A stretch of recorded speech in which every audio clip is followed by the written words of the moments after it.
ಮೊದಲನೇದಾಗಿ ನಾನು ತೊಗೊಂಡಿರೋದು 2 kg ಮೀನು. ಖಾರದ ಪುಡಿ 2 ಸ್ಪೂನ್ ಹಾಕೊಳ್ಳೋಣ. 2 ಸ್ಪೂನ್ ಧನಿಯಾ ಪುಡಿ. ನಾನು 2 kg ಮೀನು ತೊಗೊಂಡಿದ್ದೀನಿ, ಅದಕ್ಕೋಸ್ಕರ 2 spoon ಹಾಕ್ಕೊತಿದ್ದೀನಿ. 2 spoon garam masala,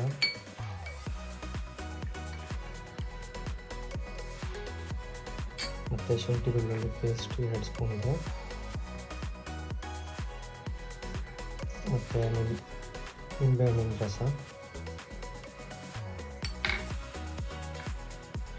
pepper powder 2 spoon, ಮತ್ತು ಒಂಚೂರು ರುಚಿಗೆ ತಕ್ಕಷ್ಟು ಉಪ್ಪು ಹಾಕೊಳ್ಳೋಣ 1 ಸ್ಪೂನು. 2 ಸ್ಪೂನು ಅಕ್ಕಿ ಹಸಿಟ್ಟು ಹಾಕ್ಕೊಂಡಿದ್ದೀನಿ. ಒಂದು ಸ್ವಲ್ಪ ಕಾರ್ನ್ಫ್ಲೋರ್ ಮಿಕ್ಸ್ ಮಾಡ್ಕೊಳ್ಳೋಣ. ಜಾಸ್ತಿ ಮಿಕ್ಸ್ ಮಾಡ್ಕೊಂಬಿಡಿ, ಸ್ವಲ್ಪ ಲೈಟಾಗಿ ಮಿಕ್ಸ್ ಮಾಡ್ಕೊಳ್ಳಿ. ಇದನ್ನಿಷ್ಟು ಕಲಿಸ್ಕೊಬೇಕು. ತೀರಾ ತೆಳ್ಳಗೇನು ಕಲಿಸ್ಕೊಂಬೇಡಿ, ಒಂದು ಸ್ವಲ್ಪ ಗಟ್ಟಿಗೆ ಇರಲಿ. ಸ್ವಲ್ಪ ನೀರು ಹಾಕ್ಕೊಂಡು ಕಲಿಸ್ಕೊಳ್ಳೋಣ. ಜೊತೆಗೆ 2 ಸ್ಪೂನಷ್ಟು ಎಣ್ಣೆ ಮಿಕ್ಸ್ ಮಾಡ್ಕೊಳ್ಳೋಣ. ರೈಸ್ ಎಲ್ಲ ಕಲಿಸ್ಕೊಂಡಾದ್ಮೇಲೆ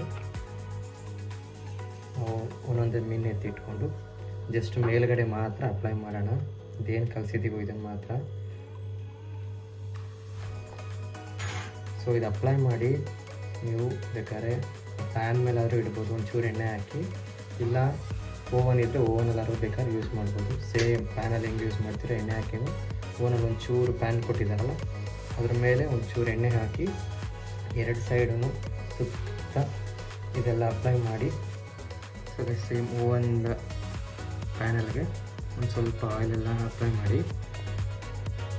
ಸೊ ನಾನು ಕಲಸಿಟ್ಕೊಂಡಿರೋದು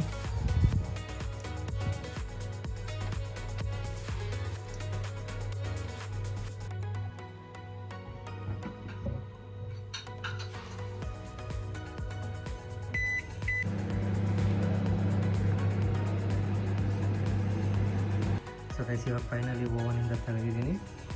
ಸೊ ಅದು ಈ ರೀತಿ ಆಗಿದೆ ಫಿಶ್ ಫ್ರೈ. ಹೋಪ್ ನಿಮಗೆ ಇದೆಲ್ಲ ಈಸಿಯಾಗಿ ಮನೇಲೇ ಮಾಡೋ ಅಂಥದ್ದು ಮೆಟೀರಿಯಲಲ್ಲೇ ಹೇಳಿದ್ದೀನಿ ನಾನು, ನಿಮಗೆಲ್ಲ ಈಸಿ ಆಗುತ್ತೆ ಅಂತ ಅಂದ್ಕೊತೀನಿ.